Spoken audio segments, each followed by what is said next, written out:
देखिए, जनता की आवाज़, गरीबों की आवाज़, ललित ज्योति लाइव।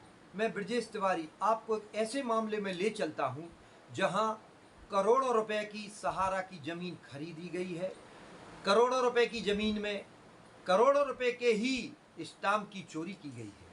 55 लाख रुपया उक्त ज़मीन एकड़ के हिसाब से खरीदी गई, जिसमें 7 लाख रुपया एकड़ के लगाए गए स्टाम्प। इसमें रजिस्ट्रार की मिलीभगत और इसमें कई भूमाफिया ऐसे शामिल हैं जो कि एक बहुत बड़ा मनी लॉन्ड्रिंग का मामला है, काले धन का मामला है, करोड़ों की जमीन का मामला, 200 करोड़ की जमीन का मामला, जिसमें ललित ज्योति लाइव न्यूज के पत्रकार ने निरंतर इसको उजागर और भंडाफोड़ किया है। उत्तर प्रदेश की सरकार गरीबों की मसीहा, भूमाफियाओं की सीना चीरने वाली सरकार है।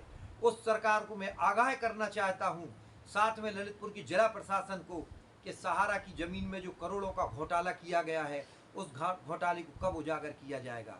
ऐसे ही चलते आपको ले चलता हूँ बालाजी डेवलपर्स कॉलोनाइजर्स का एक मालिक तालापुरा निवासी, जिसने करोड़ों रुपए लगभग शुरुआती जमीन खरीदने में 16 करोड़ रुपया ओपनिंग बैलेंस लगाया है।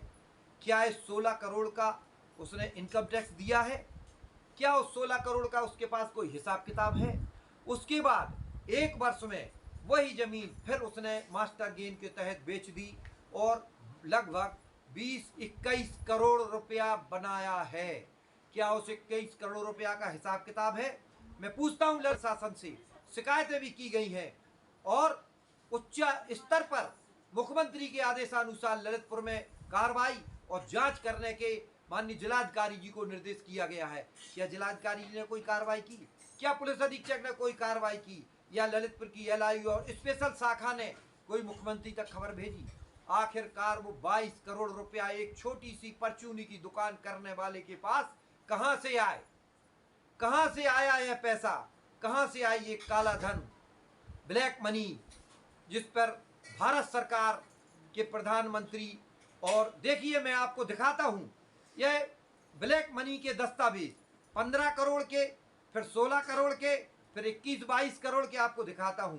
इसी में आपको ले चल कुख्यात भूमाफिया सीए, जो सीए का काम है ललितपुर की जमीनों के नकली दस्तावेज, फर्जी हस्ताक्षर, नकली दस्तावेज तैयार कर और उसके रिकॉर्ड तैयार कर जमीनें खरीदना, बिकवाना, कमीशन लेना, 420 करना इसका मुख्य काम है। बताया गया है दोस्तों, आपको यह भी बता दूं, बताया गया है कि ललितपुर में इसके पिता एक जमीनों का कारोबार करने वाले थे। उनका काम था इसकी टोपी उसके सर, उसकी टोपी उसके सर। इनकी प्रॉपर्टी की जांच कराई जाए। आपको देखिए, मैं ये सीए के कागज भी दिखाता हूं, देखिए आप देखते चलिए दर्शकों को। मैं बराबर निरंतर सारे दस्तावेजों के साथ, मैं सबूत के साथ दिखा रहा हूं। क्या इस सीए के पास यह करोड़ों रुपया रकम कहां से आई? इसने भी इसका हिसाब किताब रखा है क्या? देखिए आप ये कागज देखिए इसके।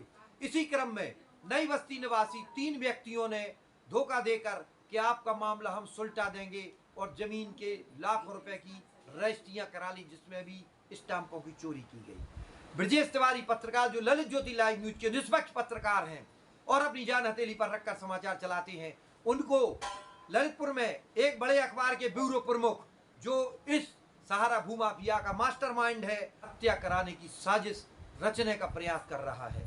यदि ब्रजेश तिवारी पत्रकार और हमारे साथी सौरभ गोस्वामी पत्रकार की हत्या होती है तो उसमें ललितपुर एक बड़े अखबार का ब्यूरो प्रमुख, उसका मालिक झांसी निवासी, वो भी उसी जमीन में लिप्त है। उसके भी कई कारनामे आपको आगामी वीडियो में दिखाएंगे। यदि हत्या होती है या कोई परिवार के प्रति घटना घटती है, उसमें कई पत्रकार भी शामिल हैं। ब्रजेश तिवारी द्वारा, मेरे द्वारा 18 लोगों के नाम चस्पा कर हस्तलिखित लिफाफा बंद कर अपने परिजनों के पास रख दिया है।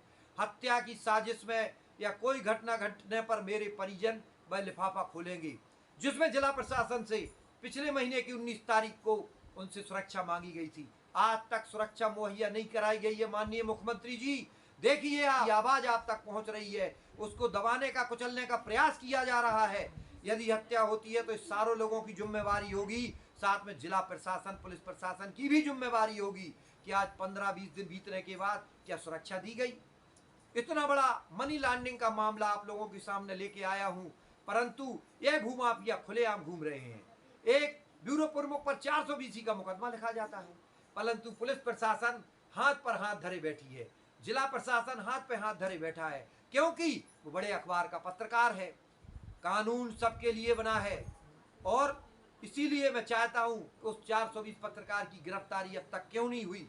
गिरफ्तारी नहीं हुई तो क्या पत्रकारों को, क्या समाचार लिखने वालों को, क्या मीडिया के लोगों को या उससे पीड़ित लोगों को क्या घंटा घर के मैदान में अनशन पर बैठना होगा या क्या करना होगा, बताइए। आगामी वीडियो तक बने रहिए। ललित ज्योति लाइव जनता की आवाज को सब्सक्राइब करें।